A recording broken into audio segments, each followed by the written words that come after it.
This is the BiggerPockets Podcast, show 142. You're listening to BiggerPockets Radio, simplifying real estate for investors large and small. If you're here looking to learn about real estate investing without all the hype, you're in the right place. Stay tuned and be sure to join the millions of others who have benefited from BiggerPockets.com, your home for real estate investing online. What's going on, everybody? This is Josh Dorkin, host of the BiggerPockets Podcast, here with my co-host, Mr. Brandon Turner. What is going on, big guy? Things are good. I finally moved into my new house. We've been talking about that the last few weeks here on the podcast, and Congratulations. Thanks. I'm in, and that's why I'm sitting on the floor right now. If you're watching this on YouTube someday in the future, you'll see that I'm actually on the floor, leaning against the wall, because I don't have a desk. Keep it classy. I know. The other house, I had a desk like built in that I built, and from IKEA parts, and it was cool. And today I'm like, I don't have a desk. I've been working on my couch, so I'm keeping it classy here on the floor with my awkward wall behind me. That's all right. Nice. Yeah. Today should be a good show, though. I'm excited to talk about actionable stuff because I'm all about action. So I'm just sitting here waiting to see if you're ever going to ask me how I'm doing. I'm never going to ask you how you're doing. Really? So I'm excited to talk about actionable tips. Hey, Josh. Hey, what? Aren't you excited to talk about 22 actionable tips today for beginners? I am completely and utterly excited. Good. Let's get into this thing. Yeah, today's going to be a great show. 22 actionable tips for beginner and advanced real estate investors. Yeah. And before we get into it, let's take care of a few little bits of business here. First of all, guys, thank you so much for supporting BiggerPockets. Thanks so much for listening and sharing the podcast with people. We really appreciate it. I just ask for your help once again in helping us get the word out, and that's to please leave us a rating and or review on iTunes. Go to iTunes, look up the BiggerPockets Podcast, and leave us a rating and review. Those things really, really help us. Please do that. You can also leave us ratings and reviews on Stitcher, Libsyn, Stitcher, SoundCloud, some of the other audio players, and that would be awesome. All right, so today's quick tip is simply to do one of. Okay, so what today's show is about 22. I'm backing up. I'm not retracting. I'm backing up to preface what I'm about to say. Today's show is all about actionable tips. Like every single thing we're going to talk about today is something you could physically go out and do today. So our quick tip is every single day for the next 22 days, I want you guys to do one of these tips. And if you want, you can go to biggerpockets.com/show142 and you can download all of these tips. You can in a little check mark sheet, and you can check them off as you do them over the next 22 days. A check mark sheet? Check mark sheet? Is that what we call it? I don't know. Checklist? Checklist sheet? I don't know. Come on. Yeah, I don't know. All right. Let's do this thing. All right, guys. So here we go. Today is 22 tips for beginner and advanced real estate investors. Let's start with number one, Brandon. Number one is it's a great one. It's go post on Craigslist right now. You are looking to buy houses in your area. I'm going to actually add to that. Sure. I think we may cover this later, but go post on BiggerPockets too in the marketplace. Post on the Craigslist or on the BiggerPockets marketplace that you are looking to buy houses in your area, and then set an alarm on your phone every week to renew that ad. Yeah. Alarm. I use Siri for reminders for everything. Me like too. if Siri went down, I'd be in deep trouble. I wouldn't know when to change my underwear. Yeah, me too. So, well, not that. Anyway, but yeah, so get out there by putting it out there. You're just, opening the door up for folks who are, may have these opportunities for you. So, put it out there and it will return. I don't know that there's much more to add to this one, but it's pretty basic, but set those reminders because you'll forget about it. Yeah. The review thing I think is key. Like a lot of people will go out and they post an ad on Craigslist, but then it drops down the rankings. So just every single week on Monday morning, 9 a.m., go and hit that renew button on Craigslist and it pops back up to the top. I talked to a guy yesterday. I was giving him a ride home and he was telling me how he's looking for a house for him and his wife, but he needs something really, really inexpensive, like maybe a mobile home or something. I said, well, go on Craigslist. And he's like, I never thought of that. I'm like, just once a week, go renew that ad over and over and over. And it might take 6 months, but you'll get a deal. Yep. All right. Awesome. Good tip. Good tip. All right. Number 2, Brandon. Number 2, and this is something I say every week on the Bigger Pockets webinar, which you should probably join me at next week at biggerpockets.com/webinar. You can sign up. But this is the tip I say almost every week there, so you've heard it before if you've joined. It is analyze 3 deals every single day.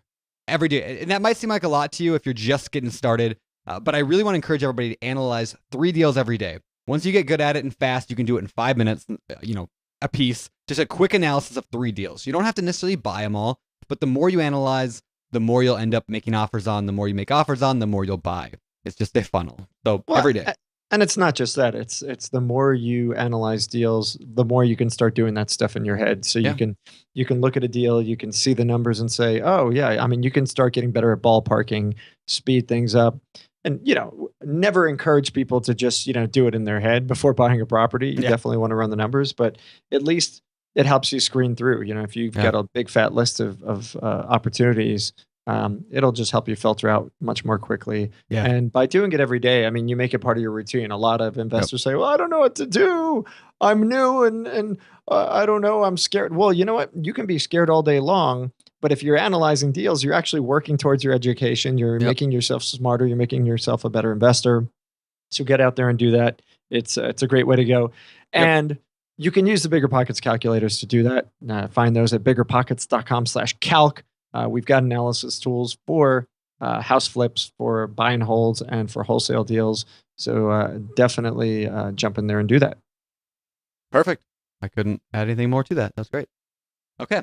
Number 3, you want to take it? Oh, yeah, sure. Okay. All right. Number 3, find an investor-friendly agent who also invests. Little caveat there, guys. So you want somebody who's actually an investor themselves.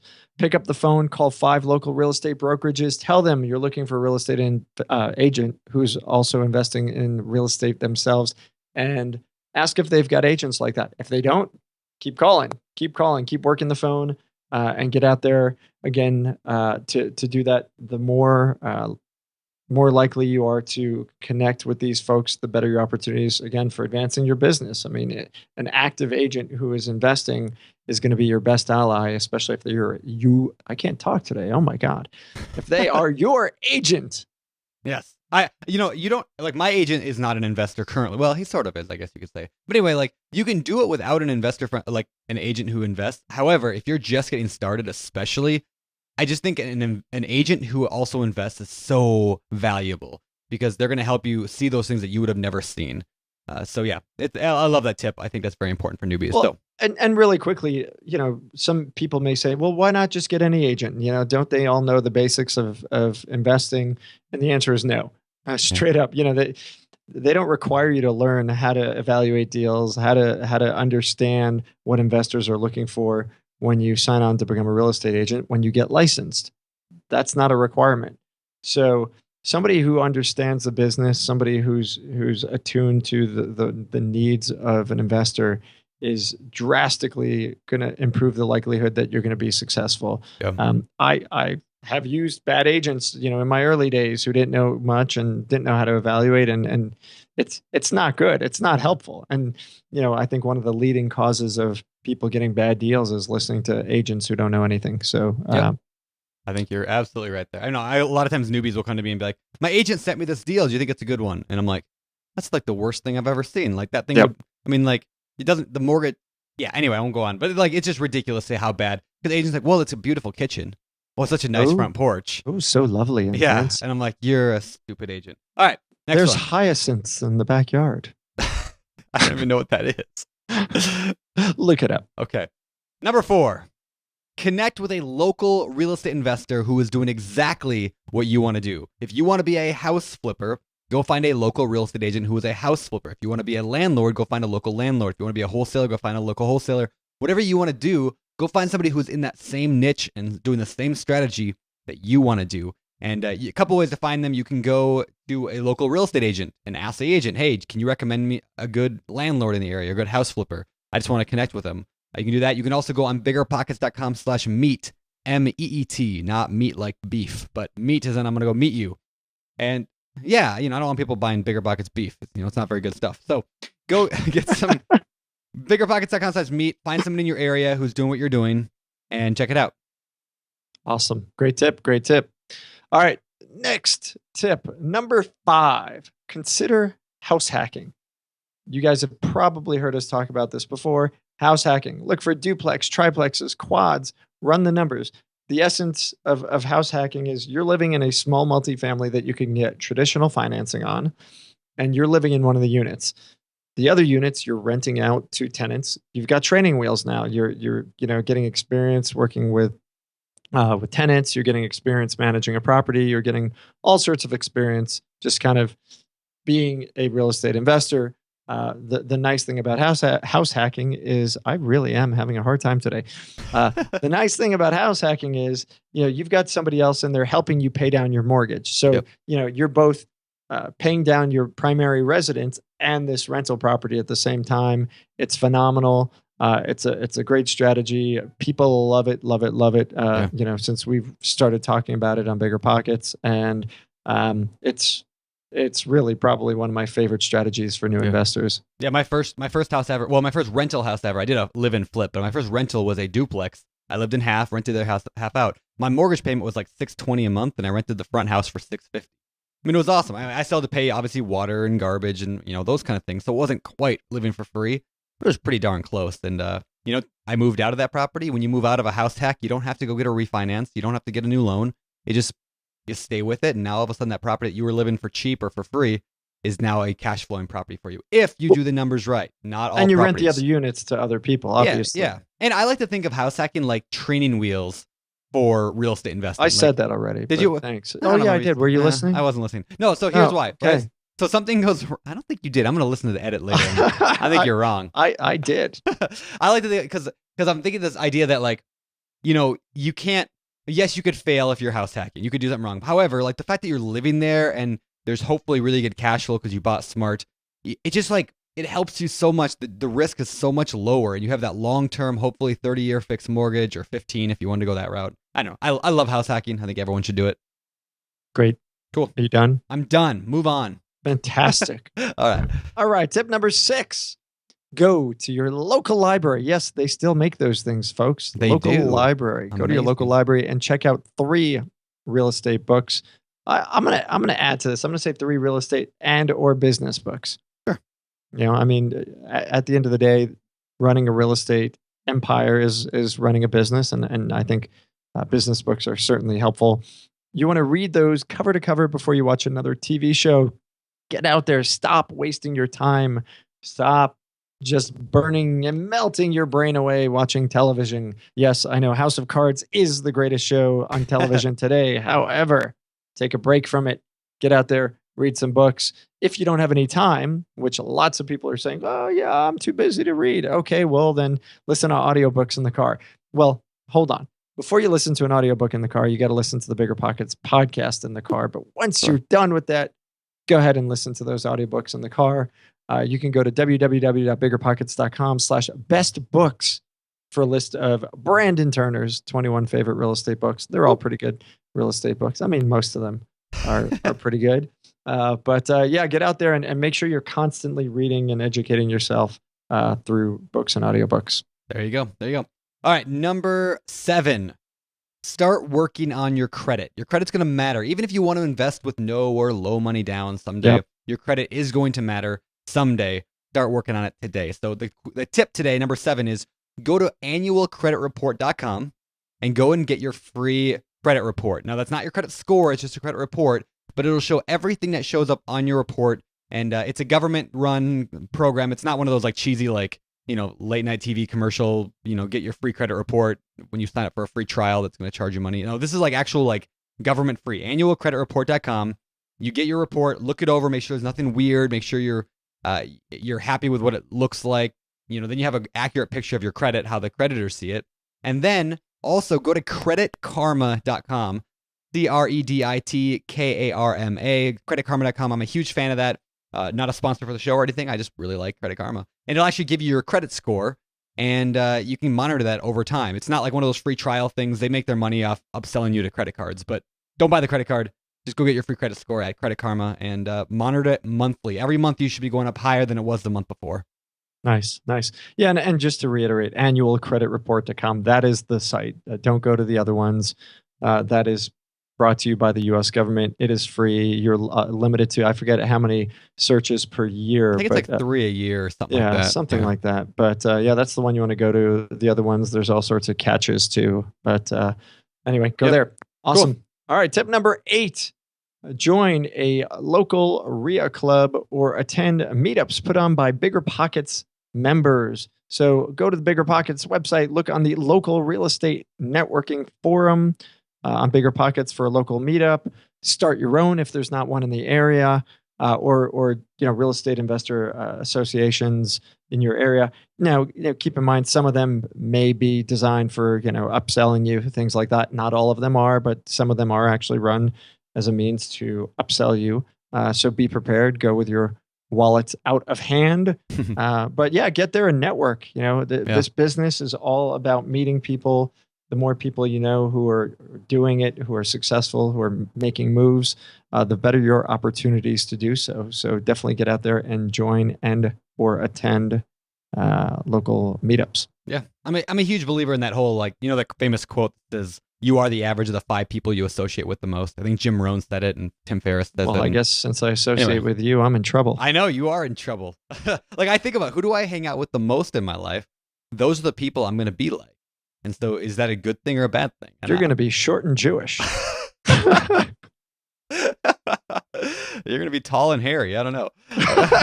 In your dreams. All right, number 9.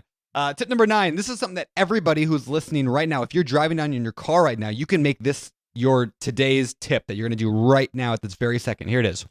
There's 2 words I want you to eliminate from your vocabulary, especially when talking about real estate. The words "I can't." When you say "I can't do anything," it shuts your brain off. I learned, this was kind of brought to attention when I read Rich Dad, Poor Dad the first time, and it totally changed my life. But this idea that I can't do something shuts your brain off. You're no longer thinking. When you change that word, change it to "how can I?" I can't buy a property. Well, how can I buy a property? I can't afford a down payment. How can I afford a down payment? Everything you do, change "I can't" to "how can I?" and your life will turn upside down. I mean that for everything, not just real estate. I can't grow 2 inches. No. How can you grow 2 inches, Josh? Wow. Oh, really? You can't. You're stuck short. You went there, huh? Yep. You're stuck short and Jewish. Ouch. Sorry. But that's okay. That's okay. You can be short. But no, almost every area of your life, there's a way to do almost everything. Don't let anybody tell you that you can't. Ask, how can you? There you go. All right. And I'm going to add to that. One of the things I hear people say besides "I can't" is "the problem is." Oh, yeah. And it drives me absolutely mad. The problem is, blah, blah, blah. Yep. That's great. Congratulations. You identified the problem. What is the solution? So I don't want to hear "the problem is."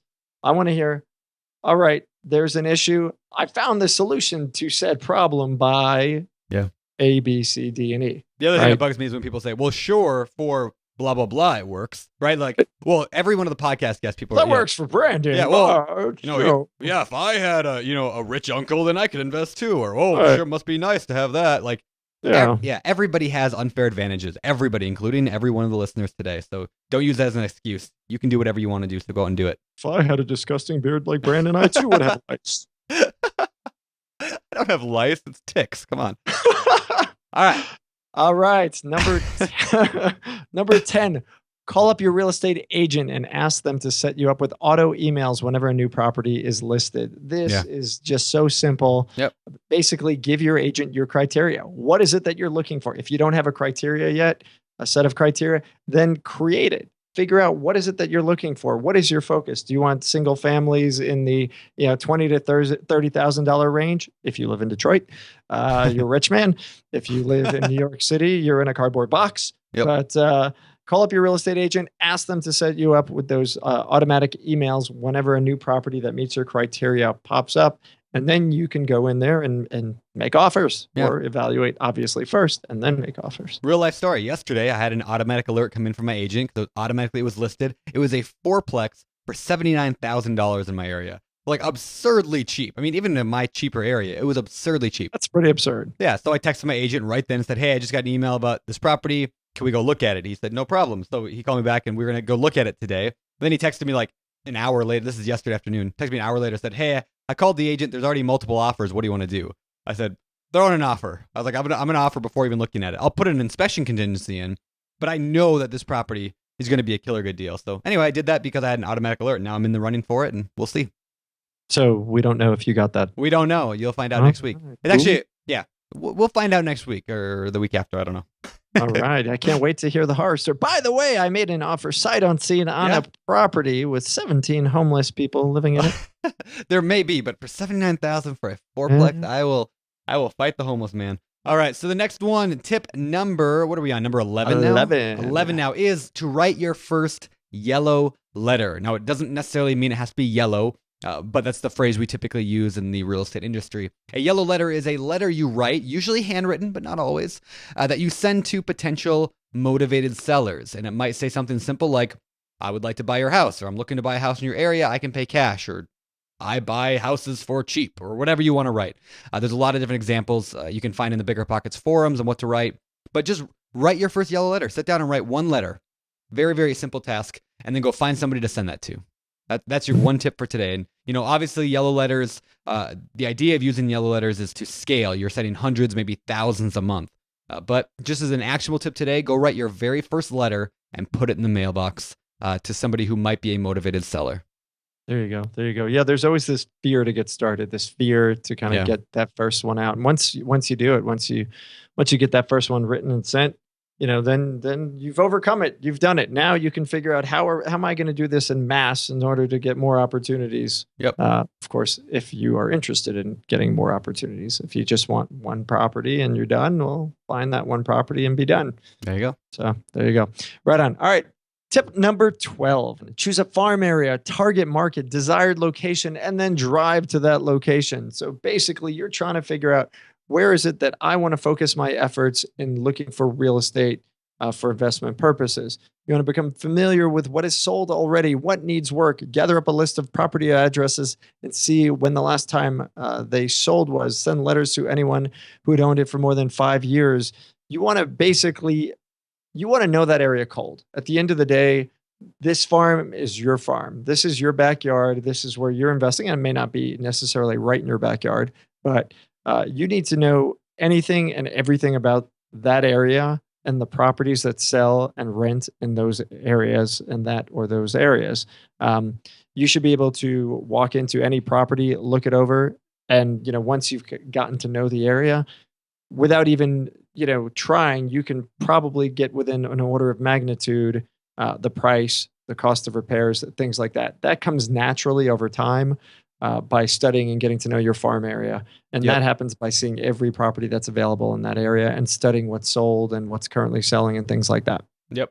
And so closely related to that is tip number 13 is after you drive for dollars, that's the idea of driving around the neighborhood, you're driving for dollars. After you're done driving for dollars, go walk for dollars in that neighborhood. I mean, we all could use a little bit more exercise in our life. We could all use a little bit more time to listen to a BiggerPockets podcast episode or how many steps are you at, Josh? Yeah, it's not good today, man. Yeah, it's not good. But then again, you're at like 12,000 over the last 7 days. So, I lost my charger for my Fitbit in the move. That was in Charlotte, wasn't it? I brought it to Charlotte, but I brought it home, I think, and I just lost it somehow when I got home. But anyway, yeah, we could all use a little bit more walking steps in our day. So go walk a neighborhood, and you just see so much stuff. Like I've been walking, like trying to find a different neighborhood every day when I walk, and like I always find like I didn't know the house was for sale, or hey, that looks foreclosed on, or that is vacant.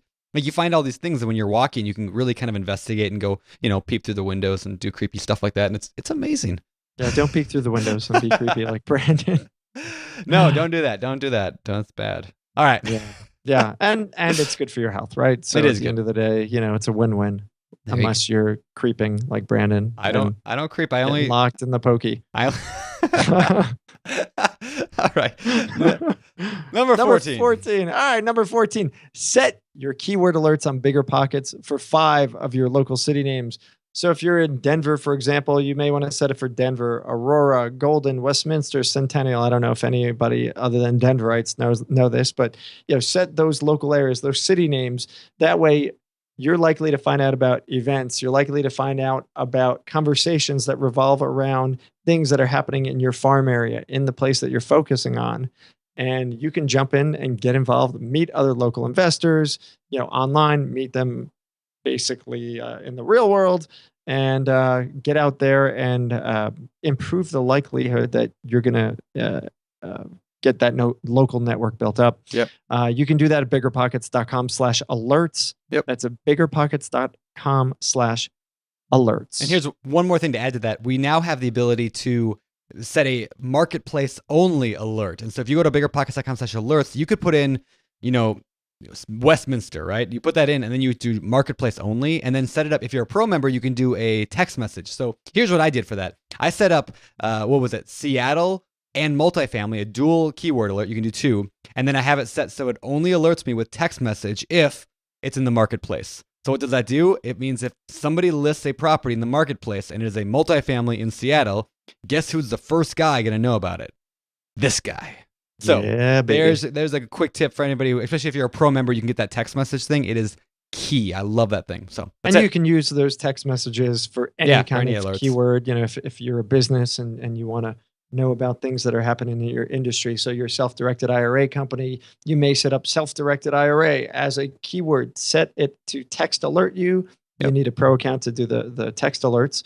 And then you can be the first company, the first person to jump in there, respond, help people out, and get your brand out there. So anyway. And also just to wrap up the thought, you already kind of mentioned it, but we mentioned earlier about local meetups. Go to those local real estate clubs, the local BiggerPockets kind of get-togethers. How are you going to know about those if you don't have an alert set for your area? So if you're putting on an event, put some keywords in there. Like this is going to be in Denver, and if you're from Aurora, you should be here, right? So then people who have a keyword alert set for that will get notified. So anyway. Well done. Thank you. Okay. Thank you. You're welcome. You're welcome. Number 15. Come on. Number 15. All right. This one, the tip is, we talked about this last week with Chad Carson on episode number 141, but we'll talk about it. It was a great show, by the way. It was a great show. Yeah. If you guys have not listened to that yet, go back and listen to it. Phenomenal advice on how to find properties. But one of his tips was about eviction records. So, and I love this tip anyway, and this is just fantastic. If you're just getting started and you want to find a good source of motivated sellers, go find out who's being evicted and talk to their landlord. Now, how do you do that? Go to your local county, whoever's in charge of the evictions at your county. Every county is a little different, but go to your county, ask who's in charge of evictions. It's all public data, and find out anybody who's had an eviction in the past 6 months. And then look up the property address or look up the landlord or whatever, and go and do some research, call every single one of them or send a letter to every one of them. Those people, there's a very good possibility they want to sell because they're tired of dealing with these crappy tenants. There you go. Great tip. All right, number 16. Check in at the courthouse steps and learn when the sales are held. Then go to the next one. Meet everyone who's there. Find out who they are, what they do. Ask them a lot about themselves and their businesses. Be the newbie. They'll love you. People love talking about themselves. People love talking about their business model, how they're successful, things like that. Courthouse steps are a really, really great place to go find people. And the cool thing is you can watch and see who's actually winning these bids. Study from the guys who are successful. And then actually, go and do your own analysis afterwards. Did they overpay? Figure out maybe why. Is there a reason why they're overpaying? What is it that they're doing?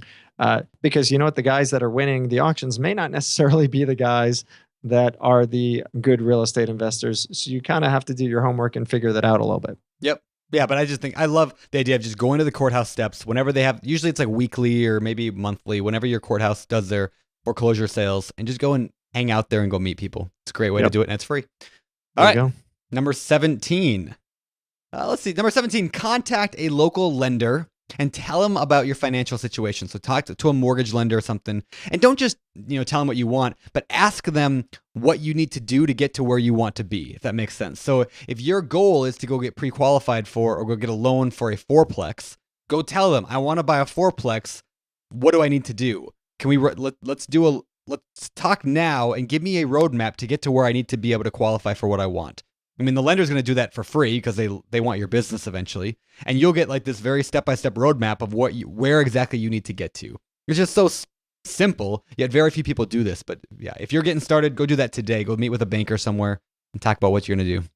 Yeah, I think a lot of people forget that local professionals in our industry, their jobs, are to service you, to help you out, to give you title companies, you name it. These guys want to help you. They want you to be successful because they want you to then use them down the line. Yep. So don't feel guilty that you're going to call these people up and not necessarily work with them right away. Now, granted, you shouldn't be working with people and using them you should use them with the intent of actually work with them with the intent of actually using them down the line. But getting to know them and building a rapport is a great way to go across the industry. That it is. All right. Number 18? 18. All right. We're legal. This is one, you know what? I'm sorry. What? What'd you say? I don't know what you're talking about. Number 18. Okay, just checking. All right. Go print out your bank statement for the last 3 months. Then divide every single expense, every one, into categories. Then look and see exactly how much you're spending in every category on average per month. For example, Brandon spends like $8,000 on Starbucks a month. 7,000. Which is why he needs to walk for dollars more. Once you've printed this out, organized it, decide where you can trim. We can all trim the fat, guys. Everybody. It doesn't matter how rich you are, but we can all trim the fat somewhere. So decide how you can trim, what categories where. Then write down your new budget specifically and stick to it. And I shouldn't be the one giving this out because I'm very bad at this. However, the advice is good, and you should listen to me and do it and make me feel guilty because I'm not doing it. For help, we work with a company called You Need a Budget. It's ynab.com. That's ynab.com.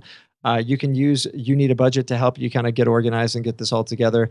And if you are a BiggerPockets Pro member, you actually get a discount at biggerpockets.com/perks on the software. Even if you don't use that software, use something else, but get that budget figured out because, a lot of people say, oh, well, I don't have the money. I don't have anything to get started. I don't know where to go. I don't know what to do. Well, everybody could trim the fat somewhere. Yeah. I've told the story before, but I'll say it again real quickly. Back, I don't know, probably 5 years ago, 6, maybe 7 years ago. I don't know. I had a 10 years ago. I don't know, 20, 30, whatever it was, a baby. No, so my wife and I, one day I think we read Dave Ramsey's Total Money Makeover. And he's all about budgeting and, being frugal and whatever else. So I sat down and we worked out our budget. We took out our last 3 months bank statements and looked at exactly what we were spending. And we realized we were spending $1,000 a month more than we were making.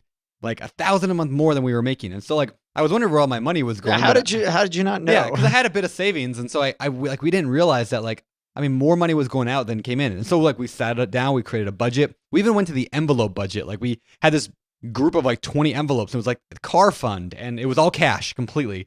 And we had to do that to get on track. And we were able to cut $2,000 out of our budget.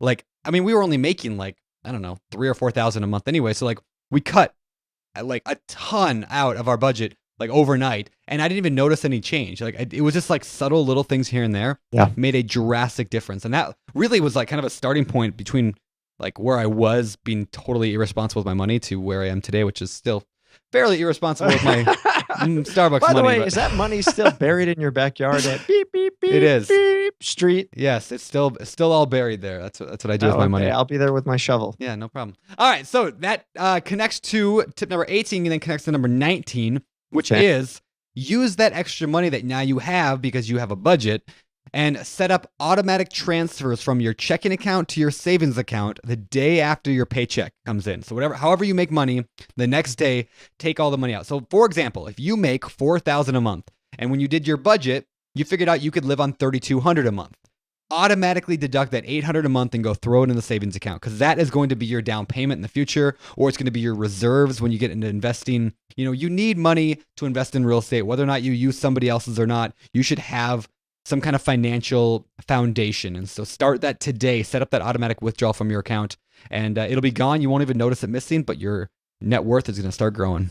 Hey, Brandon. Yeah. If somebody wants to start investing though with low and no money, how might they start? It's not possible. Next one.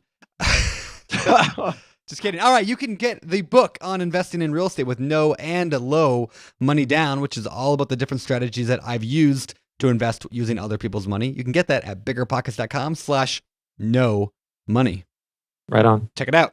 Check it out. And by the way, you can get anything that's in that book. You can find for free on biggerpockets.com. Yep. You just have to do the work and dig around. But if you want it all in one little book, it is a powerful book. People seem to like it. It is a powerful book. Right on. All right, number 20. We're almost done.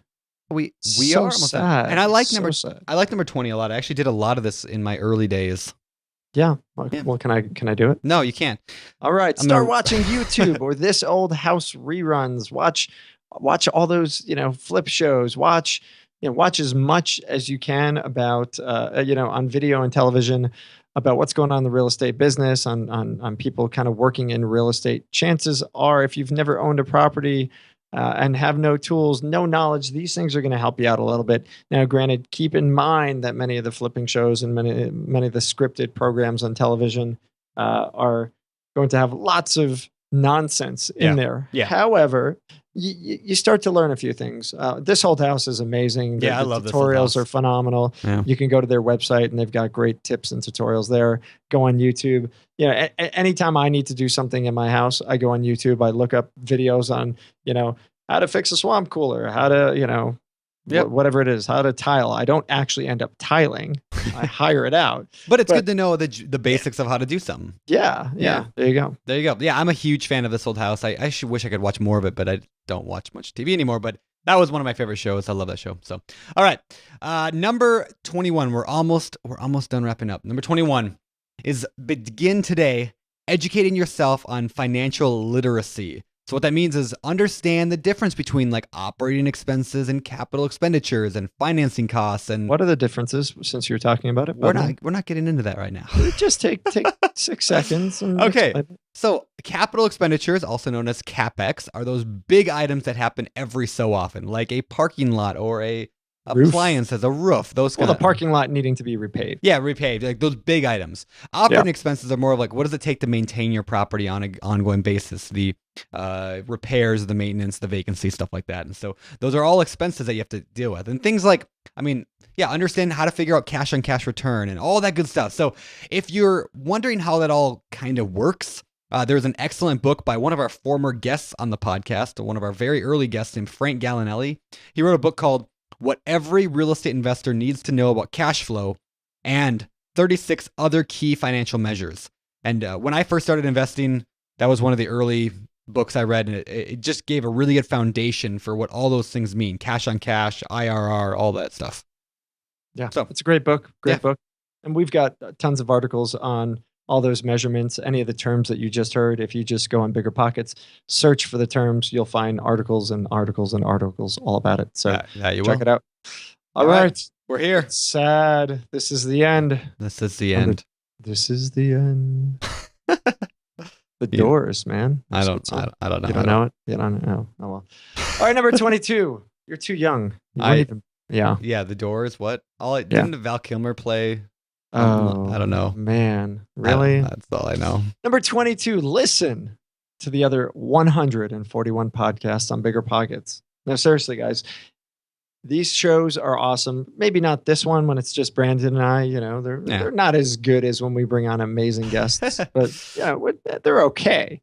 But you guys, if you haven't listened all the way through, we have some unbelievable shows. We've interviewed some incredible people, and it doesn't matter what your experience level.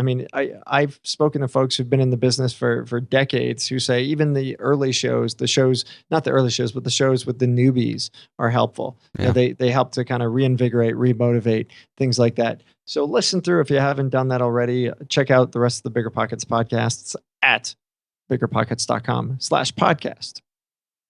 And they could listen to another set of podcasts somewhere too, right, Brandon? Like the Ask BP? Yeah. So the Ask BP podcast was a daily show. We're taking a break from it right now, but we went 100 episodes. Everyone just answering a question. So if you want to read those or listen to them or watch them on YouTube, go to biggerpockets.com/askbp. And also, if you subscribe to that in iTunes, you'll know when the new episodes come out again. Yeah. Awesome. I'm going to add tip 23. It's totally self-serving like the rest of this, but number 23, the bonus. If you're not subscribing to our YouTube channel, subscribe to our YouTube channel. We put out, we put out a fair amount of new content on YouTube, and you can go to youtube.com/biggerpockets and subscribe and get all of our new video content whenever it comes out by doing that. That was kind of like 22 and a half. Yeah, well, so we could title this 22 and a half tips. There you go. All right, we just came up with a title. Good job. Nicely done. Yeah, you want to take us out? Yeah, it's a little short, but what? Let's get out of here. That's what she said. Wow. Really? Sorry. All right. Yeah, get it to collect yourself. I'm good. This is a family show. Aren't you a youth minister? I don't know what you're talking about. I didn't say anything. What? All right, folks, I apologize for my child of a co-host, but with that, I hope you enjoyed the 22 tips, guys. We love you guys. We love that you guys listen to us and put up with our nonsense every single week. And some of you yell at us and some of you love us. But thanks for listening. Thanks for coming back. Definitely, please share Bigger Pockets. Share this podcast with your friends. Let people know about us. Put it on your social media. Put it on Facebook. Hey, I love Bigger Pockets Podcast. Hashtag Brandon. I don't know. I need something clever. Nothing. I can't think of it. I can't think. Hashtag Brandon. I need something clever. That's the hashtag right there. All right, there you go. Hashtag Brandon. I need something clever. We'll start looking for that one. Share the podcast. Get it out there. Help spread the word, guys. And thanks for being a part of our world. I have one more. I have another half tip. Oh, for Christ's sake. Oh, come on. This is the end. This is my last thing I'm going to say today. This is the rambling close. No, this is really good. Rambling closes. So when people are listening to this right now, they're like, okay, well, I got a couple good ideas. There's probably 6 people left listening right now. Right? But they're like, I got a couple good ideas. I'm going to do this one or this one, right? And then they're in their car driving to work, and then they get to work, and they're like angry at their boss and their coworkers, and they forget everything, and then they go home. Why is everybody angry at their boss? I don't know. People are always angry at their boss. And so here's my tip. I want you guys to go on the show notes page for this show, and in the comment section, we're going to hold you guys accountable here. I want you actually in the comment section write which tip you're going to do today. So go to biggerpockets.com/show142. That's SHOW 142. And in the comment section, say, I'm going to do tip whatever. You can also review the whole list right there of all these tips. You can even print out a little worksheet that we put together for you. And I think that's my final tip. There you go. It's funny. This last week, we had a comment on one of our videos on YouTube. And it was the comment of the week. It was Bigger Pockets, pissing off employers since 2004. Yeah, that's true. Yeah, we take some pride in that. I mean, we want you to be good at work, but we want you guys to do well, become financially independent, and maybe someday leave your jobs if you so desire. So there you go. That's it. All right, guys. Well, it's been a lot of fun. Thanks for listening. Sorry for making you put up with all the bliggity blahs that I couldn't get out of my mouth. All right, guys. Have a great week. We'll see you next week on the Bigger. We'll be there for you next week. I still can't do it on the Bigger Pockets podcast. I'm Josh Dorkin, signing off. You're listening to Bigger Pockets Radio, simplifying real estate for investors large and small. If you're here looking to learn about real estate investing without all the hype, you're in the right place. Be sure to join the millions of others who have benefited from BiggerPockets.com. Your home for real estate investing online.